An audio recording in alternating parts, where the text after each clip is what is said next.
Muy buenos días, vamos entonces y estamos compartiendo este ya segundo domingo de marzo. Y cuando llega marzo, llegan muchos compromisos, miramos cómo vamos a enfrentar este año, con qué pies vamos a caminar, con qué actitud, con qué disposición, qué tipo de año queremos tener. Y como iglesia estamos justamente con esa disposición y ese espíritu de poder compartir, de poder mejorar, de poder cambiar, de poder trabajar donde el Señor está llamando nuestra atención. Hermanos queridos, bienvenidos, bienvenidas, y especialmente quienes están por primera vez, quienes nos están viendo a través de la transmisión online. Y recordarles que este culto y todo lo que se desarrolla acá queda grabado, queda registrado y usted lo puede volver a ver en los próximos días, como también las predicaciones de los domingos pasados. Así que muy bienvenidos, mi nombre es Jaime Salgado, pastor titular de la iglesia. Es un grato volver a estar con ustedes. Ya me desocupé, digámoslo así, de la otra iglesia que estaba a mi cargo, así que ya la entregué, ya quedó un pastor. El domingo pasado me tocó instalar al nuevo pastor de esta iglesia, así que ya dimos vuelta a la página y estamos de vuelta acá al 100%. Así que esperamos que eso nos ayude a vernos más seguido. Gracias por ese, porque, ¿saben qué? Quiero detenerme acá un poco en algo, porque ustedes han sido muy generosos, y lo voy a decir, muy generosa la iglesia de la Florida, toda vez que me han permitido poder colaborar con otros espacios. Muy generoso. Fueron 9 meses acompañando a una iglesia muy necesitada. Aparte que yo de esa iglesia venía, cuando llegué acá venía de esa iglesia. Así que cuando me vine para acá, esa iglesia quedó mirando, ¿y qué hacemos nosotros? ¿Qué hacemos ahora? Pero esa iglesia pasó algunas adversidades y ahora les pudimos ayudar. Es la Iglesia Alianza Cristiana y Misionera en la comuna de Padre Hurtado. Le envío saludos a nuestros hermanos, así que ahora quedaron con un nuevo pastor que viene de Temuco, se instaló el domingo pasado, así que esta iglesia está estrenando nuevo pastor, que esperamos que sea por mucho tiempo y esta iglesia pueda tener un bonito ministerio. Así que por eso agradecerle a todos ustedes, nuestros hermanos y hermanas, toda la generosidad que mostraron en este tiempo, que me permitió a mí con libertad poder estar acompañando a esta iglesia y poderla entregar a este pastor como corresponde. Así que gracias, gracias, gracias. Así que aquí estamos. Bueno, el próximo domingo justo no voy a estar de nuevo. No, lo que pasa es que llega un nuevo pastor a la iglesia de Chicureo. ¿Saben ustedes que hay Alianza Cristiana y Misionera en Chicureo? Chicureo es parte de la comuna de Colina. Así que llega un ayudante de pastor a esa iglesia que está recién salido del seminario, así como el pan calentito cuando sale del horno, recién salido, y hay que instalarlo en la iglesia de Chicureo. Así que allá vamos para estar con Pamela también compartiendo con nuestros hermanos. Y ahí ya me desocupo, ¿ya? Así que, hermanos, muchas gracias, gracias. Oren, porque estamos con muchos desafíos, muchos comienzos, pero el Señor está trabajando, uno lo ve de tantas formas. Y de esa misma manera queremos que el Señor va a trabajar con nosotros como iglesia, como iglesia. Vamos a la palabra del Señor, ¿cierto? Aprovechemos el tiempo, que los minutos corren, así que le invito a que pueda abrir su Biblia en un libro del Antiguo Testamento, así lo llamamos, o las Escrituras Antiguas, Antiguo Testamento, como es el libro de Números.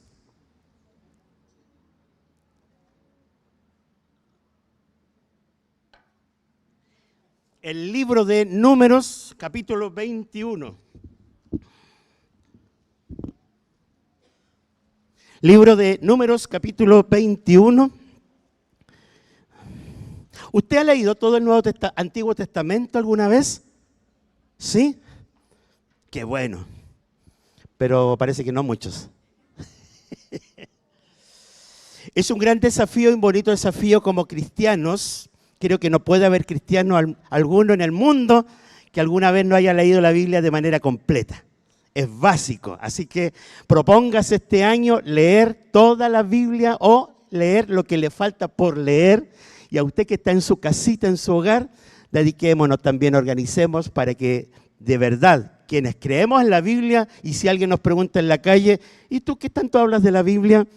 ¿Te has leído la Biblia completa? Sí. Podamos decir afirmativamente y con mucha seguridad, es básico, ¿ya? Números capítulo 21, Antiguo Testamento, Génesis, Éxodo, Levítico y luego vienen Números, por si acaso, ¿ya? Es el cuarto libro, una ayudita extra, ¿ya? Números capítulo 21. Y antes de entrar, contarles que en este mes de marzo estamos con un tema en particular. El mes de marzo tiene como título Mirando a la cruz en las Escrituras. Ese es el tema del mes de marzo. Las predicaciones van a girar en torno a esta temática. Cómo desde las Escrituras se mira a la cruz, al sacrificio de Cristo. ¿Ya? Por eso que el domingo pasado, 3 de marzo, también partió comentándonos desde el relato bíblico de Abraham. Y hoy día vamos a ver otro relato también en el Antiguo Testamento. Ya, la siguiente diapositiva, hermano, por favor, tiene el título de hoy, Salvados por mirar. ¿Cuántos son buenos para mirar?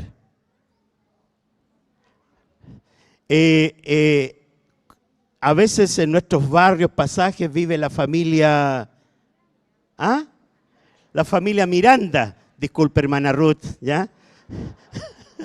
Pero no me estoy refiriendo a usted. Creo que en todos los pasajes, villas, condominios, calles, existe esa familia Miranda. ¿Cuál es la familia Miranda? La que mira todo lo que pasa en el pasaje y se lo sabe todo. Si algo tú te perdiste, tú la puedes llamar y se va a saber todo lo que está pasando. ¿Existe esa familia cerca de tu casa? Pero puede ser que alguno de ustedes sea esa familia Miranda. No lo sé. Pero este relato bíblico nos habla de ese buen mirar, por eso le puse como título Salvados por mirar, Números capítulo 21, versículo 4 al 9. ¿Lo tienen allí? La lectura bíblica dice de la siguiente manera, va a ir apareciendo el texto bíblico en pantalla. Los israelitas salieron del monte Hor por la ruta del Mar Rojo, bordeando el territorio de Edom. En el camino se impacientaron, verso 5, y comenzaron a hablar contra Dios y contra Moisés. Y dice la pregunta, ¿para qué nos trajeron ustedes de Egipto a morir en este desierto? Aquí no hay pan ni agua, ya estamos hartos de esta pésima comida o de este pan liviano, dice otras versiones. Versículo 6, por eso el Señor mandó contra ellos, ¿qué mandó? Serpientes, dice la Reina Valera, versión bíblica, serpientes ardientes. La NBI dice, contra ellos serpientes venenosas para que los mordieran y muchos israelitas entonces murieron. Verso 7. El pueblo se acercó entonces a Moisés, afligido, angustiado, y le dijo, hemos pecado al hablar contra el Señor y contra ti. Ruégale al Señor que nos quite estas serpientes. Y entonces Moisés intercedió por el pueblo. Los últimos 2 versículos dicen el 8 y el 9. Y el Señor le dijo, hazte una serpiente y ponla en un asta. Todos los que sean mordidos y la miren, vivirán. Verso 9. Moisés hizo una serpiente de bronce y la puso en un asta. Los que eran mordidos miraban a la serpiente de bronce y vivían. Un relato seguramente por muchos conocido. Hermanos, para entrar en materia acerca de este texto, tenemos que recordar que estos israelitas, estos hebreos, ¿dónde aparecen? Aparecen en el desierto. ¿Y por qué aparecen en el desierto? Porque vienen saliendo de una esclavitud que les duró 400 años en Egipto. Y a Egipto llegaron cuando Jacob con sus 12 hijos se instalaron a vivir escapando del hambre. Y ahí se multiplicaron en gran manera que habitaron una región de Egipto y Egipto se convirtió en el principio en una nación de refugio, escapando del hambre que gobernó aquella tierra por 7 años, en aquellos años. Pero este pueblo se aumentó tanto en cantidad que el faraón de la época, el faraón de turno, temió por su reinado y comenzó a establecer un régimen de opresión y los esclavizó. Y esa esclavitud, ¿cuánto demoró? ¿Cuánto duró? 400 o 420 años.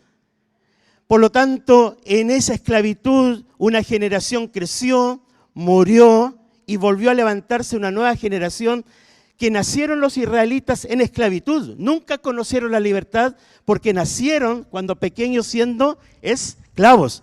Pasaron 400 años y vino el clamor de parte de ellos, queremos libertad. Ahí aparece Moisés, le creen a Moisés que Dios lo envía a él para que los saque de la tierra de Egipto. Así que siguen a Moisés y son liberados, son sacados de Egipto, a pesar de que el faraón, los ejércitos se opusieron al final del tiempo y durante todo el periodo, finalmente salen libres. Pero hermanos, ¿qué tenemos acá? ¿A qué grupo de personas tenemos acá? Tenemos gente que salió de Egipto y resulta que lo único que conocieron no es la vida cultica, cultural de Israel, sino que lo que ellos conocieron toda la vida fue que era conocer la cultura egipcia. En otras palabras, eran como egipcios. Conocían la cultura egipcia, conocían el idioma, conocían las costumbres, pero saben que esa no es su tierra, que es otra tierra y que la tienen que recuperar. A Abraham se le había dicho. Por lo tanto, solamente con esa convicción deciden seguir a Moisés. Pero ¿quiénes salen de Egipto? Salen hombres y mujeres que se dicen ser israelitas, hebreos, pero que han estado formados toda su vida bajo la cultura egipcia. Conocen el sistema religioso egipcio. Por lo tanto, tienen que empezar a reconstruirse con una nueva mente, con un nuevo corazón, y empezar a abandonar, a cortar las sogas, las ataduras que lo amarraron toda su vida a esta cultura egipcia. Bueno, y están allí. En el camino, si uno lee el libro de Éxodo, Dios les proveyó alimento para que no tuvieran que morir de hambre. ¿Qué alimento les proveyó? Les proveyó lo que se llama el famoso maná. ¿Qué era el maná? Era una especie de cilantro blanco que se podía preparar de muchas maneras. Cuando caía, cómo llegaba a ellos, cómo lo obtenían. Caía todas las mañanas, ¿ya? Y hasta un texto bíblico habla del rocío de la tarde. Caía este maná desde el... Hermanos, caía alimento desde el cielo. Eso no pasa hoy día, pero caía el alimento desde el cielo. Hoy día uno dice, oye, ponte a trabajar si no te va a caer la comida del cielo. Claramente, hoy día no pasa, pero ellos no. Dios les dijo todas las mañanas van a tener alimento, esto se llama maná, que es pan del cielo, ustedes lo van a recoger, solo lo que van a necesitar en el día, porque al otro día, ¿qué va a pasar? Va a volver a haber alimento, así que no junten para el otro día pensando que tal vez mañana va a amanecer nublado y no va a caer, no, todos los días va a caer, así que ellos lo tenían que recoger para el día. Podían prepararlo de muchas maneras, de muchas formas, así que tenían maná. Querían comer carne. ¿A quién le gusta la carne? Menos a los vegetarianos, a los veganos. ¿Ya? Yo no soy de esos, así que cuando me falta el pedacito de carne con la ensalada, digo, algo me falta.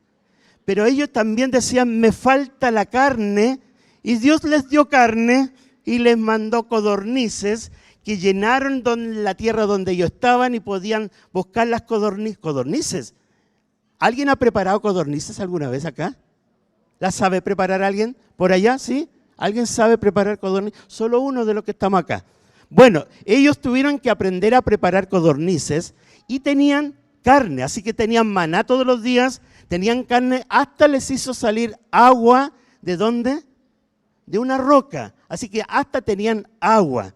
Así que tenían todo lo necesario para cruzar. Lo que ellos no sabían es que cuánto tiempo iba a demorar este recorrido, que al final demoró, ¿cuántos años? ¿Cuántos años demoró?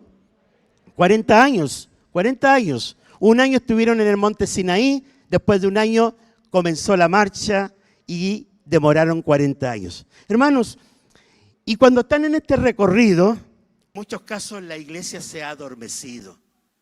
Y en muchos casos, muchos creyentes que asisten a las iglesias no notan que si no atendemos un pecado, una irregularidad, un desorden, si no lo trabajamos, si no ordenamos nuestras vidas, si no confesamos, comienza a correr el tiempo en nuestra contra. De la misma manera que el tiempo corre en contra de alguien que ha sido mordido, si no actuamos a tiempo, el veneno comienza a recorrer nuestra conciencia, la comienza a cauterizar y comenzamos a normalizar lo que no es normal. No sé si me siguen. Comenzamos a decir, todo el mundo lo hace, no creo que sea tan malo, no creo que sea tan negativo. Yo también veo que allá por acá, no. Otros dicen, es mi vida y yo hago lo que quiero con mi vida, mientras no le afecte al que está a mi lado. Y mientras tanto el veneno de ese pecado comienza a correr por nuestra conciencia, por las venas de nuestra conciencia, por las venas de nuestro corazón, sin notar el efecto tan mortal que está produciendo mientras yo me niegue a hacer algo por ese pecado. ¿Me siguen? Es como este mismo proceso, uno lo ve en la práctica, en el día a día, este adormecimiento, este síndrome de Jonás, que se echan a dormir en el fondo del barco, de la embarcación, mientras afuera está ocurriendo una gran calamidad y no son capaces de hacer algo por sus vidas. O sea, son los que esconden la cabeza y se olvidan del mundo en mi vida, mientras el veneno del pecado corre por las venas y es tan difícil levantarse y restaurarse. Hermanos, estamos apelando por una iglesia que sea santa. ¿Cuántos quieren una iglesia santa? Una iglesia santa, santificada. Una iglesia que tiene sus caminos limpios.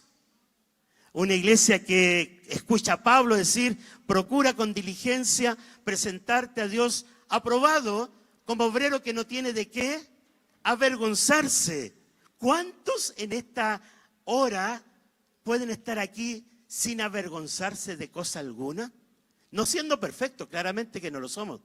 Pero es tan importante revisar nuestra vida y no estar tan preocupados de revisar el auto, si está afinado, la revisión técnica, el permiso de circulación. Muchas veces uno se da cuenta que nos ocupamos de tantas otras cosas a las que les damos prioridad para que estén al día, pero nuestra vida en muchos casos no está al día. Y la queja se había apoderado de los israelitas y la queja que no la resolvieron, finalmente les contrajo esta consecuencia que vinieron muchas bajas, muchos murieron. ¿Hoy se acuerdan de Ananías y Zafira? ¿Qué les pasó a ellos? También murieron porque engañaron al Señor, hicieron creer a la gente una cosa y no era así y cayeron muertos. Porque pudiendo arrepentirse, restituir, decir las cosas a tiempo, decir y reconocer, no lo hicieron y el pecado a uno lo alcanza si uno no repara a tiempo lo que está mal. Es como vamos viajando al sur y el auto tiene un ruido y yo sé de qué se trata. Se va a cortar esto, se está soltando esta tuerca y yo sigo sin parar porque si no paro, esto va a ser complicado. Pero en la vida nosotros seguimos, continuamos y no paramos. ¿Por qué? Porque corre la hora, porque tengo que trabajar, porque tengo que hacer este trámite y nos llenamos de compromisos.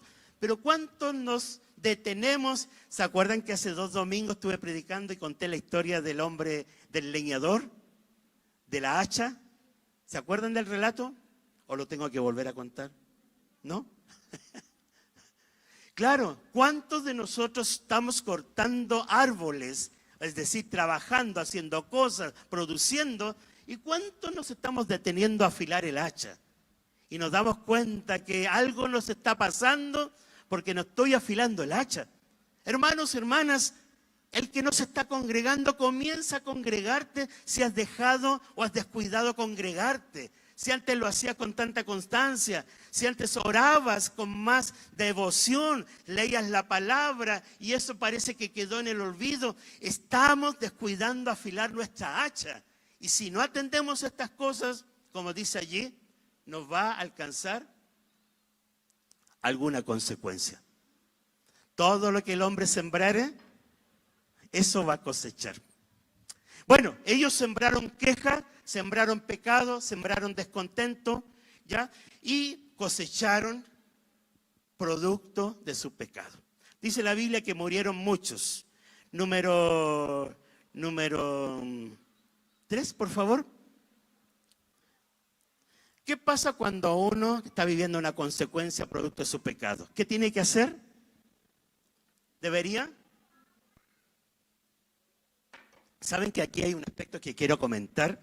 Porque dicen que cuando comenzaron a hacer, imaginen, se quejaron contra Moisés, se quejaron contra Dios y de pronto, Dios que escucha esto, hace que aparezcan serpientes ardientes, los empiezan a morder, comienzan a morir. ¿Y qué es lo que viene a continuación? Eso que aparece frecuentemente que se llama pesar, se llama arrepentimiento, se llama esto me está afectando, y dice que el pueblo se acercó entonces a Moisés y le dijo, ¿qué le dijo? Hemos pecado al hablar contra el Señor y contra ti. Y dice pues, ruégale al Señor que nos quite estas serpientes. Y Moisés intercedió por el pueblo. Una de las cosas que me llama la atención y que lo he visto es que uno se queja, comete un pecado, después viene la consecuencia, pero porque viene la consecuencia es que uno se arrepiente.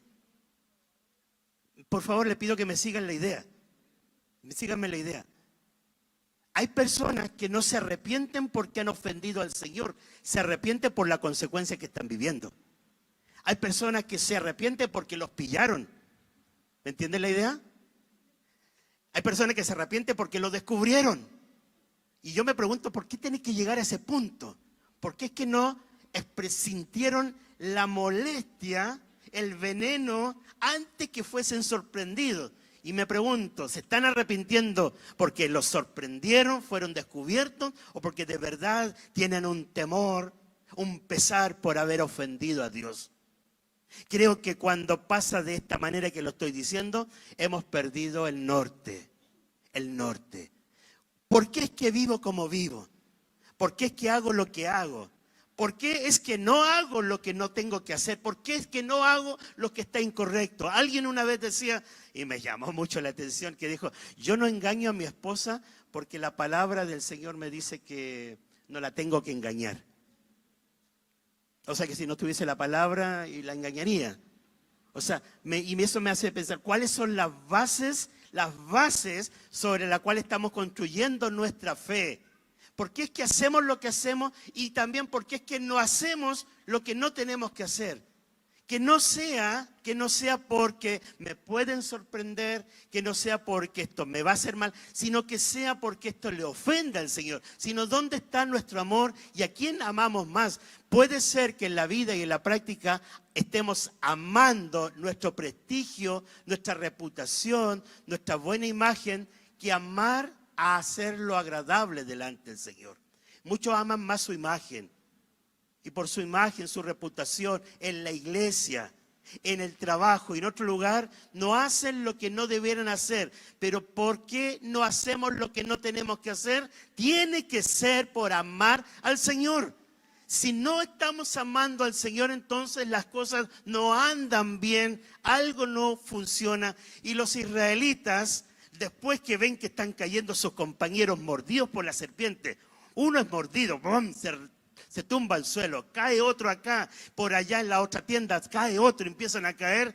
¿Qué pasa con el que está vivo y está viendo eso? Y que también habló contra Dios y contra Moisés. ¿Qué le empieza a pasar cuando ve a su compañero allá caer, al otro allá y al otro? ¿Qué le empieza a pasar a uno? ¿Ah? ¿Miedo? Me puede pasar a mí. Pero no es el pesar por haberte ofendido, Señor, sino que me siento mal porque no me vaya a morder a mí, me vaya a pasar. Entonces, esto está torcido. Por eso es que es importante irnos a la casa. Vámonos a la casa al tiro. Cerremos la puerta y comencemos a revisar nuestro corazón, nuestra vida. ¿Cómo estoy viviendo la fe? ¿Cómo estoy siguiendo al Señor? ¿A quién estoy mirando más? ¿Qué estoy amando más? ¿De qué me estoy preocupando más? De verdad que, hermanos, este año queremos hacer un cambio al respecto. Queremos hacer un cambio. Porque la iglesia no puede ser un club social. No puede ser un lugar en que nos vemos, nos saludamos, pero no pasa nada en nosotros. No hay ninguna transformación, ningún cambio. Tiene que haber conversiones. porque es probable que muchos no nos hemos convertido aún al Señor. Y solamente esto es bonito, nos gusta la iglesia, ver a los hermanos, escuchar las canciones, esto es bonito, pasa un buen rato, un buen tiempo, pero conversión de verdad. La conversión es un cambio de mente. Y acuérdense que les decía al principio, este pueblo venía de Egipto 400 años, así que traen toda una estructura egipcia y tienen que ser transformados en su entendimiento. No pueden llegar y hablar livianamente, tal vez como lo hacían en Egipto o como sea. Esto es algo distinto porque el Señor está en todo lugar. Allá no. Allá iban al templo egipcio y ahí estaban sus dioses. Acá no. Este Dios lo escucha todo. Este Dios lo ve todo. Este Dios lo sabe todo. Este Dios sabe lo que ahora estoy pensando. O sea, esto es distinto. Entonces ahora se dan cuenta que esto es distinto. Ahora se dan cuenta que lo que hicieron al hablar mal contra Dios y con Moisés, hay alguien arriba que lo escuchó perfectamente y tan clarito. Entonces esto es algo novedoso para ellos. Y saben, el evangelio es novedoso. El evangelio no es otra religión, el evangelio no es otra filosofía, el evangelio no es otra ideología que se parece a lo que está allá afuera. El evangelio es poder de Dios y transforma al hombre y la mujer. Por este evangelio somos transformados, somos renovados, somos cambiados en la renovación de nuestro entendimiento. El evangelio es poder de Dios, es otra cosa muy distinta. Por lo tanto, tengo que irme a casa para descubrir, Señor, ¿qué evangelio estoy creyendo? ¿Qué evangelio estoy abrazando? ¿Qué evangelio es el que he creído? ¿Qué evangelio me he construido? No vaya a ser que me haya yo construido un evangelio a mi modo, a mi manera, a mi acomodación, y no es el evangelio de la Escritura. Estimados hermanos, ellos comenzaron a hacer cuenta que las cosas son distintas con este Dios y no con los dioses egipcios. Aquí todo es diferente. Así que ellos se arrepintieron, le dijeron a Moisés, hemos pecado contra Dios, contra ti, por favor, que Dios quite estas serpientes, manifestaron arrepentimiento. ¿Pero qué es el arrepentimiento? ¿Qué es arrepentirse de verdad? ¿Qué es arrepentirse de verdad? ¿Soy una persona que camina como un arrepentido? ¿Soy un arrepentido? ¿Qué es arrepentirse de verdad? ¿Qué es arrepentirse? Arrepentirse nunca ha sido solo sentir pesar, molestia por lo que hice mal. Arrepentimiento no es eso. Y muchas veces nos hemos quedado solamente que lo hice mal, pero no deshago el daño, no hago el cambio. No vivo de manera distinta, lo vuelvo a hacer y una y otra vez. ¿Cómo es que entonces me estoy arrepintiendo si sigo haciendo exactamente lo mismo? Entonces, yo miro al pueblo que está aquí en la Biblia y después lo veo, sigo leyendo las páginas de la Biblia y volvieron a murmurar, volvieron a quejarse, volvieron a reclamar. Y Dios los cortó a toditos por igual, perdone la expresión, a todos por igual, y ninguno entró a la tierra prometida. Ninguno. Solo dos se salvaron. Ustedes saben quién, ¿cierto? Josué y Caleb. Los únicos dos que salieron de Egipto son los únicos dos que entraron. Ni siquiera Moisés entró, ni siquiera el líder entró, ni siquiera la cabeza entró. O sea, aquí no se salva ninguno. Entonces comienzan a descubrir que las cosas son distintas. Hermanos, arrepentirse no es solamente pesar, sino una disposición de que ahora será diferente. Voy a cambiar. Esto no volverá a ocurrir. Eso es arrepentimiento. Trabajar para mantenerme en el camino y no volverme a desviar. Bueno, supuestamente ellos se arrepintieron y el relato bíblico dice que rogaron y le pidieron entonces a Moisés que quitara estas serpientes venenosas. Dice el versículo en adelante, el versículo 8. Y el Señor le dijo, porque Moisés, mire, lo que hace Moisés después que se arrepiente el pueblo, es que intercede Moisés por el pueblo. Eso no lo tengo ahí, pero quería ponerlo. Es que intercede Moisés por el pueblo. Y eso es tan importante porque me habla de que si tú y yo hemos pasado por una situación de pecado, podemos acercarnos a alguien para que nos ayude a buscar la restauración, buscar consejo, que alguien ore por mí. Porque cuando el pueblo vino a Moisés, por favor, hemos pecado, ruégale a Dios que quite esta serpiente. ¿Qué hace Moisés inmediatamente? Intercede a Dios por el pueblo. Y ese versículo me habla de la importancia que cada uno de nosotros podamos ser una especie de consejero o tener la libertad de acercarnos a alguien y decir, ¿sabes qué? Necesito ayuda. Te quiero confesar lo que está pasando conmigo. Ora por mí. Reunámonos todas las semanas. Ayúdame a superar esto. Quiero tenerte como compañero. Hermano, en la iglesia tiene que darse también esa mentoría, esa consejería, ese acompañamiento.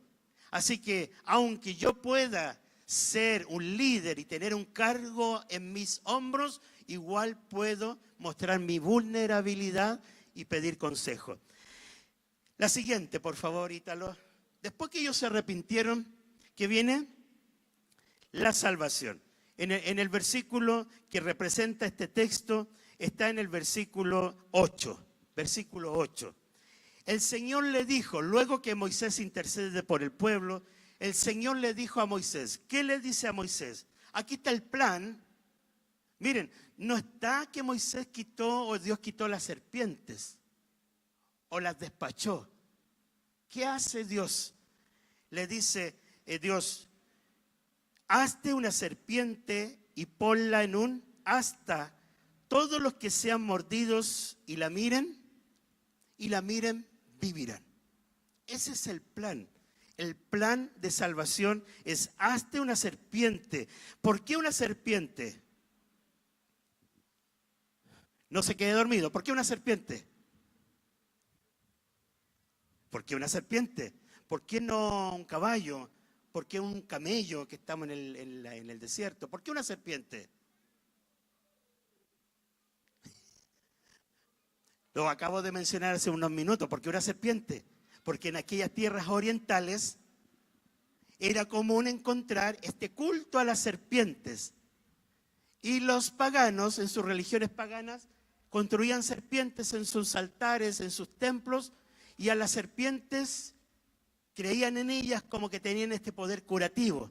Le conferían a la serpiente esto. Entonces, ¿qué hace Dios? Mire, ¿cómo hace Dios? ¿Cómo es tan bueno como para revelar su presencia, revelar su divinidad, revelar que Él es real? Echa mano de algo que es común y conocido en la época. Común y conocido.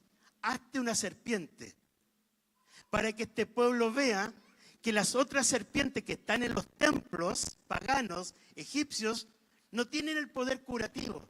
Hazte esta serpiente donde sí en verdad va a ocurrir el milagro. Pero detrás de esta serpiente que es puesta en un asta, imagínense un asta, un poste, y arriba una serpiente. Y Moisés dice que la hizo de bronce y la puso en un asta, para que vea este pueblo desde esto, que no es la serpiente la que hace la curación, sino que es el Dios que ordenó que se hiciera eso. Es la fe en Él. Entonces, hazte una serpiente, ponla en un asta, y dice luego, y todos los que sean mordidos y la miren, vivirán. Hermanos, una de las cosas que Dios no ha hecho y no va a hacer, es quitar el pecado del mundo. ¿Me siguen?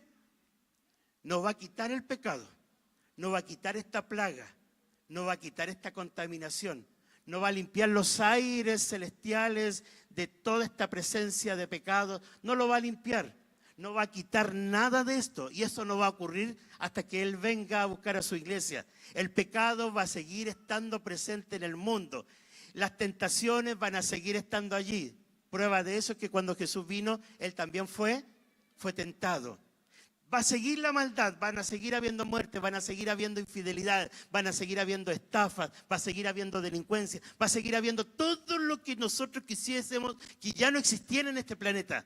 Van a seguir habiendo las serpientes ardientes, venenosas que muerden, van a seguir existiendo. Así como las serpientes Dios nos las sacó, tampoco Dios ha sacado ni va a sacar el pecado. Pero sí nos da una solución, sí nos da una salida. Y el que sea mordido por una serpiente o el que sea mordido por el pecado y haya dado lugar al pecado, ¿qué puede hacer el israelita? Mira a lo alto, mira a la serpiente que está arriba de bronce y si la mira, entonces va a vivir. Va a vivir. Esa es la solución. Y el relato bíblico dice que Moisés hizo una serpiente de bronce, y la puso en el asta. Siguiente, por favor. Y la puso en el asta.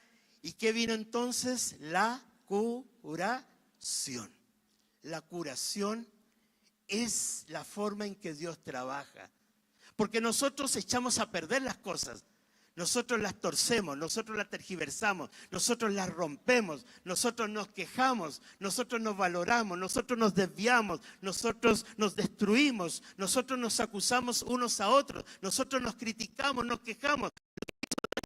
Se ha repercutido en el mundo a lo largo de toda la historia y nos quitamos la vida. Pero ¿qué es lo que hace Dios? Y lo dijo Jesús: yo he venido para que tengan vida y para que la tengan en abundancia. ¿Qué es lo que hace Dios? Cura,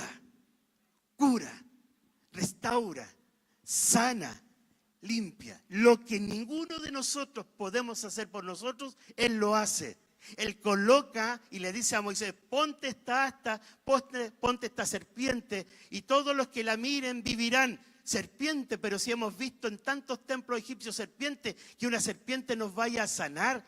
Y claro que no lo iba a sanar, pero estaban recién en la escuela de Dios aprendiendo a confiar, aprendiendo a creer.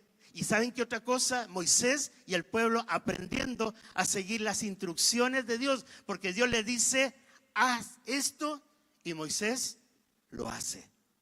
O sea, si yo no hago lo que Dios me dice que tengo que hacer, la curación está bastante lejos.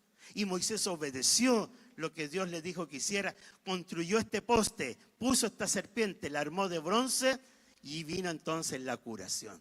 Hermanos, muchas veces no alcanzamos lo que Dios nos quiere dar porque no damos el paso que tenemos que dar. Dios le dice a Moisés: ponte en un asta una serpiente de bronce. Pero si se queda inmóvil, si no lo hace, si no obedece, si no actúa, si no hace lo que Dios le dice, ¿en qué momento va a venir la sanidad, la curación, la restauración? Muchos no están viviendo la restauración, la santidad, porque se han olvidado que algo hay que hacer y que Dios no lo va a hacer por nosotros. Dios no le hizo el asta al pueblo. Dios no le hizo la serpiente de bronce al pueblo. Tú la tienes que hacer. Si tú no la haces, no va a pasar absolutamente nada. Entonces, muchas veces en este hacer, Dios nos dice: arrepiéntete. Dios nos dice: ven a mí, renuncia a esto, deja de mirar esto, deja de hablar estas cosas, deja de tener esta actitud. Dios nos dice, nos habla, nos llama, nos invita. Y si nos quedamos sentados, difícilmente o nunca la curación entonces va a llegar. La palabra de Dios dice que la curación vino cuando Moisés hizo esta serpiente de bronce, la puso en un asta y los que eran mordidos miraban a la serpiente de bronce y vivían. Hermanos, eso es lo que quiere Dios, que la gente viva. Y cuando vivían, eran mordidos y vivían, no solamente vivían por vivir. Hermano, es que no se trata de vivir por vivir. No se trata de que fui mordido por la serpiente y antes que el veneno me empiece a correr por la sangre, tengo que mirar a la serpiente de bronce y entonces comienzo a vivir. ¡Ay, me salvé! No se trata de eso, de decir me salvé. No se trata de decir, estoy vivo, no me hizo nada. Se trata de que si me salvé, de que si el veneno ya no me hizo nada, tenga que cambiar.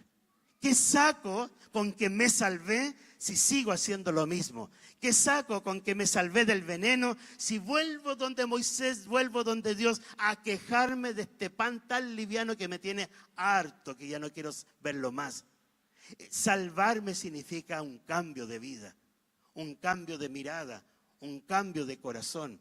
No seguir haciendo lo mismo, porque Dios siempre nos va a dar una nueva oportunidad. Y cuando nos da una nueva oportunidad, es para vivir una nueva vida. Y así lo hemos encontrado en el relato. Hermanos, esta es la historia que se relata en Números capítulo 21, pero esta historia no quedó allí para ser guardada en un cajón, en un baúl y poderla compartir, porque esta historia viajó por los años, viajó por los siglos, y esa noche cuando Jesús conversaba con Nicodemo, quien había venido en esa noche a conversar con él. ¿Recuerdan la historia de Nicodemo? Nicodemo le dice: un maestro de la ley, yo sé que tú vienes de Dios porque nadie haría las cosas que tú haces. ¿Y qué le dice Jesús?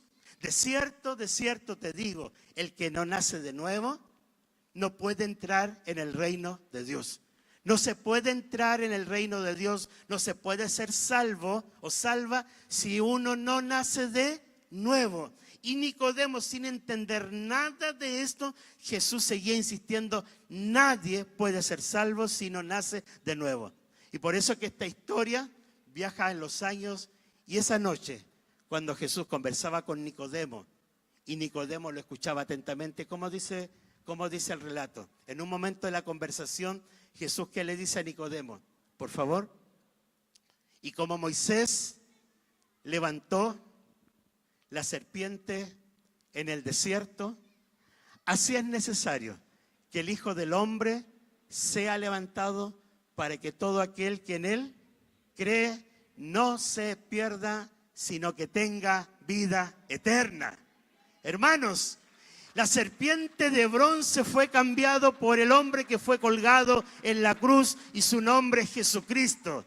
Y así como la serpiente de bronce, o cuando estos hombres, no es que la serpiente tuviese poder, sino que era la fe de estos hombres puesto en algo que parecía que no iba a funcionar, pero pusieron fe, miraron a la serpiente de bronce y comprobaron que se podía vivir, que el veneno ya no les hacía daño. Hoy día pasa exactamente lo mismo. Ese hombre llamado Jesús fue levantado en esa asta, fue levantado en esa cruz, fue colgado allí. Y todo aquel que mira a Jesucristo es salvo, es salvo. El veneno del pecado puede ser quitado, sacado, y aquel que ha vivido en pecado y ha destruido su vida y ha dejado que las cosas se salgan de borda, puede volver a recuperar su vida, puede ser sanado, puede ser curado, puede ser restaurado.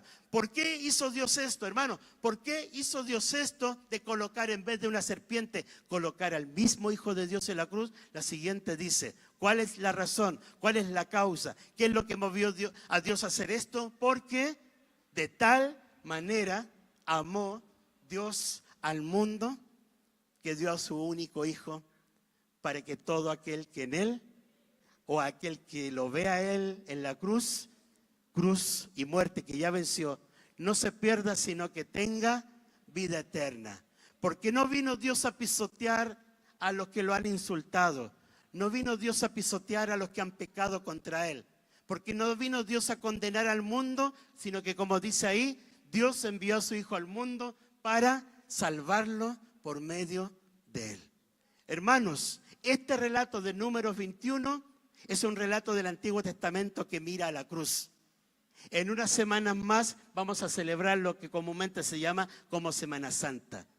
Y todo lo que estamos compartiendo estos domingos nos prepara para esa fecha, para alabar, para reconocer que solamente en Jesús hay salvación y vida eterna. Así que en esta mañana, ¿cuántos quisieran mirar a la cruz? ¿Cuántos quisieran dejar de mirar a la serpiente de bronce, que es algo que se acaba, que se termina, que queda allí, que concluye? Pero el sacrificio de Cristo dura para siempre. Y el sacrificio de Cristo está listo allí para todo aquel que quiera mirarlo a Él y decir: Señor, te confieso mis pecados, me arrepiento de esto, ayúdame a ordenar mi vida, quiero vivir una nueva vida, quiero ser transformado. Y si ha habido algún veneno que ha corrido por mis venas, quiero ser restaurado, restaurada. Vamos a orar al Señor. Ahí en donde estás en tu puesto, busquemos al Señor y mirémonos como este otro pueblo del siglo XXI. Este pueblo que también somos y que también estamos recorriendo el desierto, pero el desierto de la vida. Y en este desierto de la vida, del día a día, nos vamos encontrando con tantas situaciones y puede ser que hayamos ofendido a Dios en algo que a Él no le fue grato. O estamos haciendo algo que sabemos que no está bien delante de Él. Hermanos, antes que la consecuencia aparezca, ven y pídele al Señor que te perdone. Vamos a orar. En el nombre de Jesús, Señor y Padre, te ruego que puedas hablarnos a través de esta palabra, de esto que ocurrió y que tiene tanta aplicación al día de hoy. Sigue ocurriendo exactamente lo mismo. El pecado de ayer sigue siendo el pecado de hoy. El pecado sigue estando presente. Y muchas veces, Señor, en este proceso de ser cambiado, todavía estamos siendo mordidos. Y el veneno a veces se ha metido tan profundo que cuesta mucho. Señor bendito, perdónanos. Haz de la iglesia una iglesia santa, una iglesia limpia, pura. Señor, trata con nuestra mente por todas las cosas que por allí pasan. Trata con nuestros ojos por todas las cosas que nuestros ojos ven. Trata con nuestra boca, nuestra lengua, nuestros labios por todas las cosas que allí se dicen. Trata con nuestros pasos, Señor, por estar donde no teníamos que estar. Trata con nosotros, Señor. Porque sin darnos cuenta hemos dejado que las cosas pasen. Pero hoy te pedimos perdón. Hoy te pedimos perdón. Hoy queremos ser restaurados, queremos ser salvados, queremos ser curados, queremos recibir salvación, vida eterna. Y Jesucristo es el Señor. Él es el Señor. Él pagó el precio. Él es el Cordero. Por Él somos salvos si a Él lo miramos en esta tarde. Señor, gracias. Gracias. Mientras cantamos.